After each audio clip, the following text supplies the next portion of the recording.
Hello, bienvenue à Emporium, le plus grand magasin de Disneyland Paris. Alors quand je dis plus grand magasin de Disneyland Paris, je ne parle pas à Walt Disney à l'extérieur, je parle dans le parc. On a 7 entrées pour ce magasin.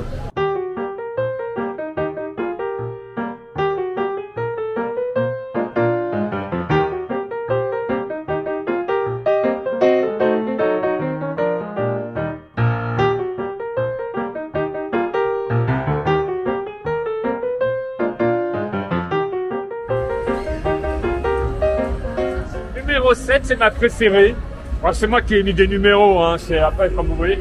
Avec les portiers de chaque côté. Ça me fait penser à Harrods à Londres, avec le portier qui nous accueille, avec le sourire. Il sourit pas, mais c'est la classe. Rectificatif, il y a 8 entrées. C'est en faisant la vidéo, je mettais, voilà. Il y en a 8. La 8e, elle est juste à côté. 8 entrées pour un magasin. On revient un peu plus tard pour celle-ci. Elle est particulière. 8 accès au magasin, donc on a du côté Liberty Arcade, côté Times Square, Main Street bien sûr, et également Flower Street. À Disneyland, chaque attraction, chaque land, chaque boutique raconte une histoire, ce qu'on appelle une storyline. Celle de Emporium, c'est le fondateur, il s'appelle Walter Elias Disney. Dit quelque chose? On est à la fin du 19e siècle, non, milieu du 19e siècle même. Il va créer une chaîne de magasins, le premier en 1855 en Californie, le deuxième en 1871 en Floride, ainsi de suite. Ces magasins vont être présents partout dans le monde. Donc, la Californie, la Floride, on a bien sûr Paris, nous y sommes, Hong Kong, Tokyo. Alors le style, comme on est sur la fin du 19e siècle, début du 20e siècle, c'est très époque l'ère de la reine Victoria, ce qu'on appelle l'époque victorienne, ce qu'on reconnaît facilement au design, notamment aux tenues des cast members. Quand vous entrez dans Emporium côté Times Square, vous avez de chaque côté, à droite et à gauche, 2 caisses. Derrière ces caisses, il y a 2 fresques murales. Elles sont très importantes. Là, on est avec le premier magasin Emporium, donc créé en 1855. Vous avez le fondateur Walter Elias Disney. Donc 1855, ça fait peut-être tilt dans votre tête. Vous rajoutez un siècle, vous avez l'ouverture de Disneyland Anaheim en Californie. Et regardez bien au niveau du cable car. La 4e fenêtre, vous avez une silhouette, c'est mini. Deuxième caisse, 2e fresque murale. On est avec le 2e magasin, donc créé en 1871. Une fois de plus, vous rajoutez un siècle, vous êtes avec l'ouverture de Walt Disney World en Floride. Encore une fois, regardez le cable car. Alors cette fois-ci, on a plusieurs silhouettes. Vous pouvez voir Donald, Dingo et Mickey.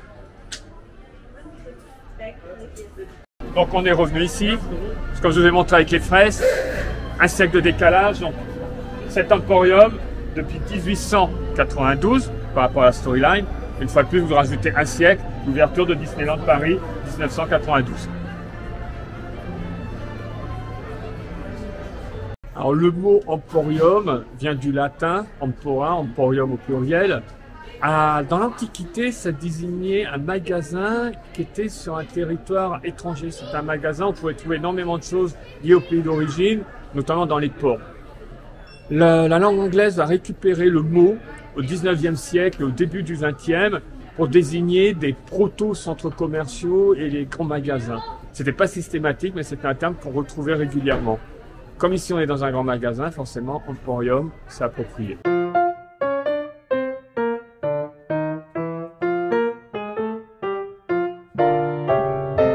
J'en ai souvent parlé dans mes vlogs, à chaque fois que je suis là, j'aime bien les montrer. Le système de rails qu'on a au plafond, normalement avec un petit panier. Alors ce qu'il faut savoir, c'est qu'à la fin du 19e, au début du 20e siècle, dans des grands magasins comme celui-ci, les caissiers qui étaient également vendeurs n'étaient pas habilités à rendre la monnaie. Ils ne comptaient pas l'argent, ils le prenaient juste, voire c'était même le client qui posait l'argent dans le panier. Ce panier avec un système mécanique était envoyé dans une autre pièce, qui était réceptionné par des comptables. C'est eux qui étaient habilités à compter l'argent, à mettre la monnaie dans le panier, qui renvoyait au caissier. Alors ce mécanisme était voulu par Eddie Soto, l'imaginaire. Il y tenait énormément à ce que ce soit mis en place. J'ai eu le privilège, il fut un temps, on avait les petits paniers qui circulaient. Alors comme vous pouvez voir, c'était pas un accès direct, c'est comme pour un spectacle, on va dire, du décor. c'est pas les caissiers, ils mettaient pas l'argent dedans, mais à un moment, on pouvait voir circuler des petits paniers. Les plus anciens doivent s'en rappeler, c'était rare, mais voilà, j'aimerais bien un jour que ce soit remis en route. En tout cas, là, Eddie Soto, un des plus grands imaginaires, notamment par rapport à notre parc, c'était son petit bébé, il y tenait énormément, et si vous regardez les détails, c'est juste magnifique.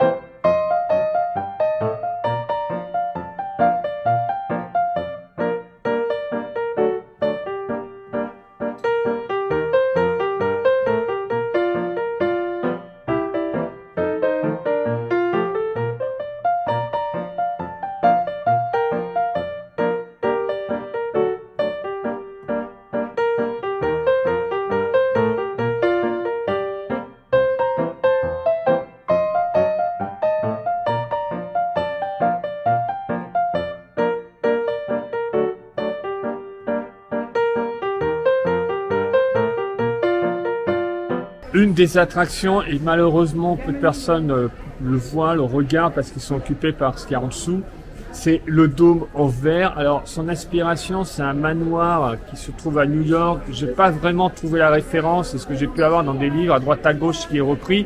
J'ai pas réussi à trouver le nom des propriétaires, cette famille qui avait ce soi-disant manoir. Donc je vais croire ce que j'ai lu dans mes bouquins. Donc voilà, ça viendrait de New York. C'est absolument magnifique, il est en verre. Et nous avons des génies, de grands inventeurs américains qui se retrouvent sur le dôme. Alors, un petit historique vite fait, qui est dessus et pourquoi. Donc, je vais démarrer avec George Washington Carver. Il y en a avec le président des États-Unis d'Amérique, le premier du nom. C'était un agronome qui a révolutionné la culture, notamment du coton et des arachides. Juste à côté, nous avons Alexander Graham Bell, un des pères du téléphone, du moins officiellement. Henry Ford. Est-il nécessaire de présenter Henry Ford? Il a inventé le travail à la chaîne dans l'usine, ce qui va développer la voiture pour tous. Robert Fulton. Alors Robert Fulton, moi je l'aime énormément parce qu'il va perfectionner et pousser à l'extrême les bateaux à vapeur, il en est un des pères, et également il est le premier à avoir créé un sous-marin. Le nom du sous-marin, le Nautilus, le premier sous-marin à vraiment avoir fonctionné. Il va influencer Jules Verne, bien entendu. La meilleure adaptation à ce jour, je pense, ça reste des studios Disney de 20 milieux sous les mers. Nautilus qu'on peut voir également au parc. Nikola Tesla. Alors Nikola Tesla, il est un des pères de l'électricité. Il y a une grande rivalité avec Edison. Edison qui d'ailleurs se trouve juste à côté. J'y vais, je me déplace. Hop. Voilà, Thomas Edison. Donc c'est bien de les avoir mis côte à côte. À un moment, Tesla était employé d'Edison. Il y aura une grande rivalité entre les deux hommes. Beaucoup d'inventions de Tesla sont attribuées à Edison. Edison est un homme controversé, mais qui reste un génie absolument incroyable. C'est bien sûr un des fondateurs de l'électricité moderne, avec Tesla, je répète. Mais à Edison, on doit également le perfectionnement. C'est bien, ce sont les frères Lumière au cinéma, mais Edison est également un des pères du cinéma, notamment aux États-Unis. C'est une des personnes qui a déposé le plus de brevets dans l'histoire. Juste à côté, nous avons Orville et Wilbur Wright. Alors, les premiers hommes, les premiers à avoir volé, à décoller du sol, des pionniers de l'aviation. Vous avez d'ailleurs le magasin qu'ils possédaient juste à côté. Bon, ça, c'est encore une autre histoire. Ici, nous sommes avec George Eastman. George Eastman, vous connaissez son nom, Eastman Color. Il a inventé Kodak. Également un génie, il a fait le premier appareil photographique, appareil photo portable. Alors, je reviens sur Edison et Tesla. Edison, bien sûr qu'il y a beaucoup de controverses, comme Henry Ford, il y a beaucoup de controverses, mais ça reste des génies, ces personnes-là. Et Edison, il y a une de ses phrases que j'aime énormément, parce que tout le monde disait que c'était un génie. Lui, il répondait, le génie, c'est 1% d'inspiration et 99% de transpiration. Et Edison aura une grande influence sur Disney sur un point qui est de poser son nom, que les gens identifient quelque chose à un nom. Donc tout, surtout, mettez le nom Edison, ce qui faisait rire à l'époque, mais il était vraiment visionnaire dans le domaine, puisque on sait très bien maintenant, ben voilà, mettre le nom d'une personne, identifier une personne à quelque chose, Disney avait compris mieux que personne, c'est extrêmement important. Et je vous invite à voir The Current War, qui est un film absolument incroyable avec Benedict Cumberbatch, il y a Tom Holland, Nicholas Hoult, le reste du casting bien sûr est absolument immense, qui raconte cette rivalité qu'il y a eu au 19e siècle pour l'électricité, avec Westinghouse, Tesla et Edison. Le film est grandiose, la mise en scène elle est moderne, il y a des plans absolument incroyables dedans, et bien sûr l'interprétation elle est à un niveau hallucinant. Le film est passionnant. Bon, voilà pour les génies qui sont représentés dessus. Vous avez une petite rotonde autour là, regardez bien la balustrade en fer forgé. Amateur des petits secrets, vous pouvez voir des têtes de Mickey tout autour. Bon, elles sont pas si hidden Mickey que ça, hein. Elles sont quand même bien visibles je trouve. Et cette pièce par contre, je reviens, mais elle est magnifique. Regardez les détails, regardez l'enjancement. Tu me passes la cata, Mélanie ? Et bien sûr, le lustre, il est sublime aussi au passage.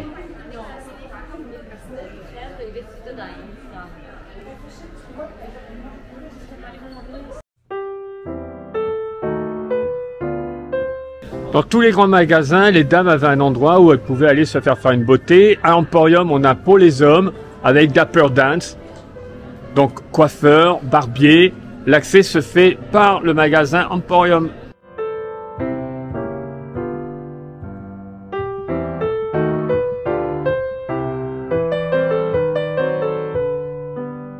Voilà le type de vitrine qui nous rappelle l'époque à laquelle nous sommes, l'ère victorienne, avec des pièces d'époque.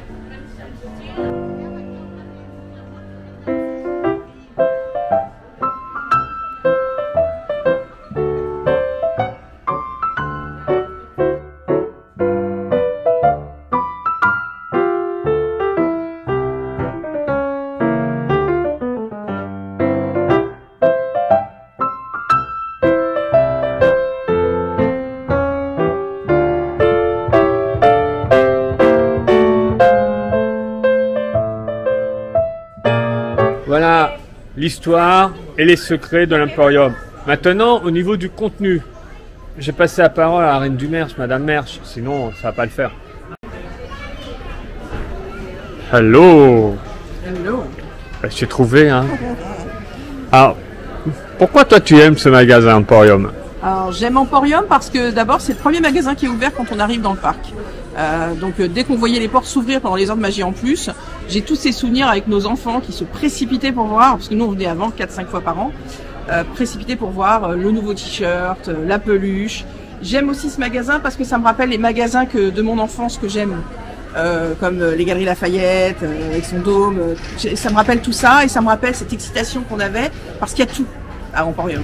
C'est vraiment comme un grand bazar, mais c'est surtout comme un grand magasin, donc on trouve vraiment de tout. Et j'aime aussi beaucoup ce magasin. Alors j'aimais mieux la version d'il y a 30 ans, qui était complètement en bois, qui a été repeinte en blanc, effectivement, donc c'est beaucoup plus aéré et ça met beaucoup plus en valeur ce qui est vendu. Mais le magasin en lui-même, déjà à la base, je l'aime même sans regarder ce qu'il y a dedans, j'avoue. Je m'y sens bien. J'adore ce côté victorien, j'adore, c'est chaleureux et puis il y a toujours un truc à acheter, de toute façon. Alors justement, le principe, c'est le premier magasin quand on arrive, enfin c'est pas vraiment le premier, mais c'est le grand magasin, le premier à gauche quand on rentre dans Main Street en arrivant. Oui. C'est celui également quand on part, qui est pris d'assaut, tout le monde rentre dedans, parce qu'on trouve beaucoup de choses, justement le principe il est là, c'est d'avoir une représentation de tout ce qu'on peut trouver à Disneyland. Donc en termes de produits, Madame Merch. Alors je dirais déjà pour un petit historique, c'est que ce magasin était vraiment le magasin le plus important du parc, et depuis qu'ils ont fait hors parc World of Disney, il y a plus de monde. Voilà. Les gens, avant de partir, partent à ce magasin, alors qu'avant, c'était ici que ça se passait, donc c'était toujours une folie intégrale. Oh, je t'arrête ce que je viens de dire. Je trouve que quand on doit quitter le parc, ce magasin, c'est dur d'y circuler quand même. Hein. C'est dur d'y circuler, mais World of Disney, maintenant, c'est devenu... Oui, forcément. Et le truc, c'est que c'est vrai que ce magasin, il nous invite aussi à découvrir tous les autres magasins qui sont complémentaires à ce magasin-ci, donc où il y a de la porcelaine, où il y a de la vaisselle, où il y a du bonbon, de la nourriture. Puisqu'ici, ce magasin, il n'y a pas de nourriture. Enfin, si, il y a de temps en temps des petits chocolats, des petites choses, mais il n'y a pas de nourriture et il n'y a pas de boisson. Ce qui est assez rare, parce que maintenant, dans tous les magasins de Disneyland, vous avez forcément un frigidaire avec des boissons fraîches. Ici, il n'y en a pas. La chose que je préfère ici, c'est qu'il y a toujours un corner qui est plutôt vers la fin du magasin à droite, qui amène les nouveautés d'une saison. Comme là, on va passer du 30e anniversaire qui était mis en valeur à Noël. Du coup, on peut acheter un petit Woody de Noël, une petite nouveauté de Noël, une petite peluche. Il y a tout un coin peluche dans le magasin.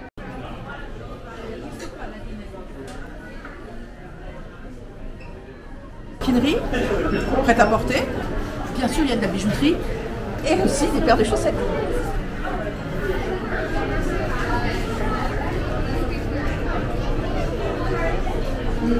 Au niveau des caisses, popcorn ou chocolat? Montre, parapluie, accessoires, porte-clés, magnets, pins, papeterie. On y va.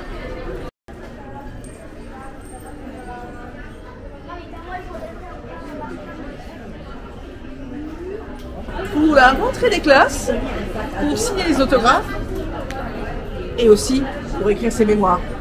La papeterie est très présente.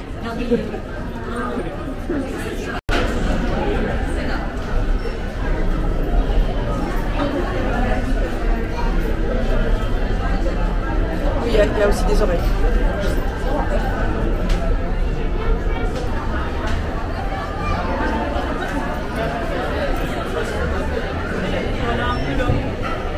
À votre santé, de superbes mugs, de très belles statuettes, mais on n'oublie pas nos copains les toutous et puis les petits miaou. Hein, on a toujours nos petites oreilles et aussi pour pouvoir leur mettre à manger et à boire. Oh dis donc, on peut même trouver un jersey.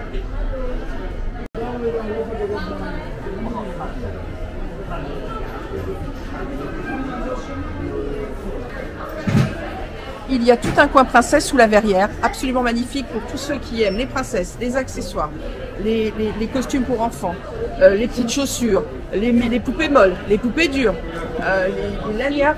Il y a tout pour les princesses dans cet angle du magasin.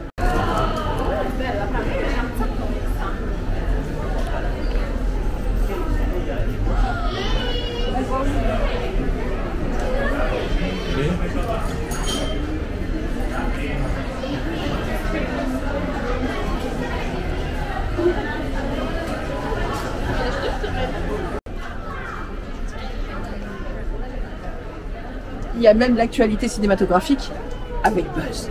Ça, on a déjà. Ça va bien.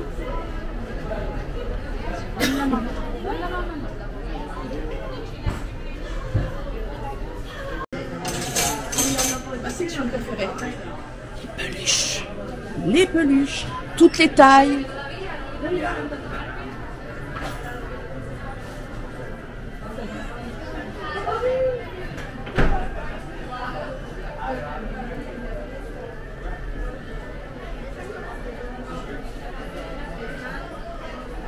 J'oubliais, il y a aussi les Numos.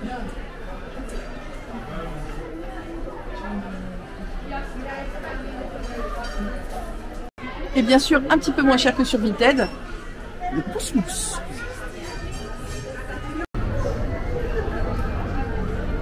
Donc les vitrines qui sont sur Main Street ou qui sont du côté Town Square changent selon les saisons ou changent selon l'actualité du parc. Là, c'est les 30 ans cette année.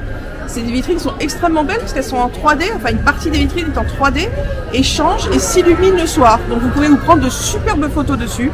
On en avait fait une, si je me trompe pas, pour la Saint-Valentin avec Chris qui était extraordinaire avec les cœurs qui s'allumaient. C'était génial. Il y a aussi donc mes vitrines préférées qui sont sur Flower Street, donc qui donnent sur Lily's boutique. Regardez bien les détails, il y a de vieux jouets. Regardez, prenez votre temps, regardez bien les vitrines, elles sont absolument magnifiques. Ce magasin est très très riche au terme des vitrines parce que les vitrines s'adaptent à l'endroit où elles sont. Comme il y a 8 entrées maintenant, on le sait, elles sont adaptées au niveau du cadre, au niveau de ce qu'il y a dedans par rapport à l'endroit où elles se trouvent. Et c'est très très beau. Voilà, bah c'est maintenant vous savez tout sur Emporium. N'oubliez pas le like, allez-y dans vos commentaires, vos souvenirs également par rapport à ce magasin. Steph est encore dedans, donc j'allais la récupérer parce que je sens encore que voilà quoi, merch, je veux bien, mais bon. Sur ce, bye bye.